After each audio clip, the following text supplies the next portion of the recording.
You know, there's one phrase that I hear whenever I'm doing therapy with people, and it really frustrates me a lot. Not because I'm upset at my clients. It's not their faults. We've just been conditioned and trained to think this way. And so sometimes people will say this phrase, and it just really gets under my skin. And basically it's this: such and such happened to me, and that made me feel. First off, nobody can make you feel anything without your permission. That's why, remember that video I made? Oh, of course you do. That's where I got most of my subscribers from. Remember that video I made about the MSNBC reporter?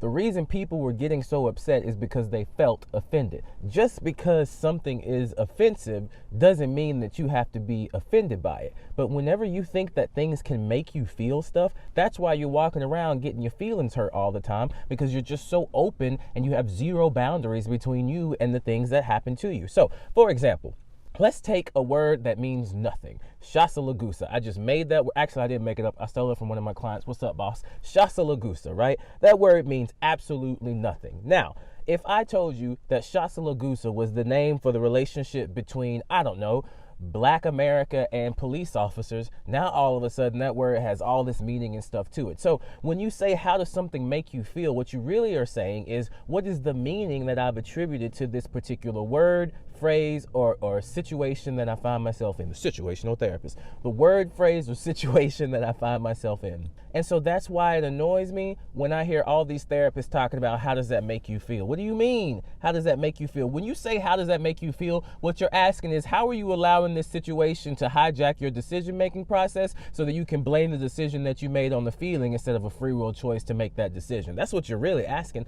Stop saying that stuff makes you feel stuff. You need to figure out, what is the meaning that I attribute to this? In couples therapy, this happens all the time. My partner leaves his pants on the floor, so that must mean he doesn't care about me. Or my wife raises her voice when she talks to me, so that must mean she doesn't respect me. No, it doesn't mean any of that stuff. That's just the meaning that you're attributing to it. There's so many different meanings. You have about, I don't know, 5. Yeah. So let's say you get in a situation where someone says something offensive.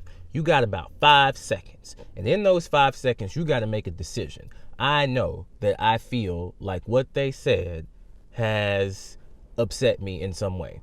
They've either used a word or a phrase, or they have done something that, to me, the meaning that I attribute to it is something where they're either doing this on purpose, they don't care, or they're purposefully trying to hurt me, right?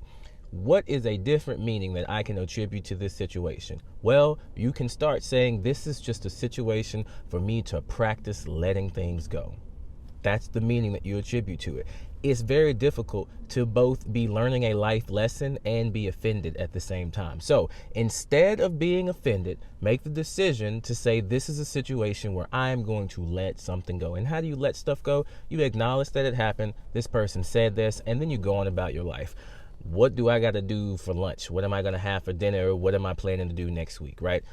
Thank you guys so much for responding. I appreciate you leaving comments and stuff. If you have questions, if there's topics you want me to talk about, leave it in the comments below and we'll talk about it soon. Talk to you later. Bye.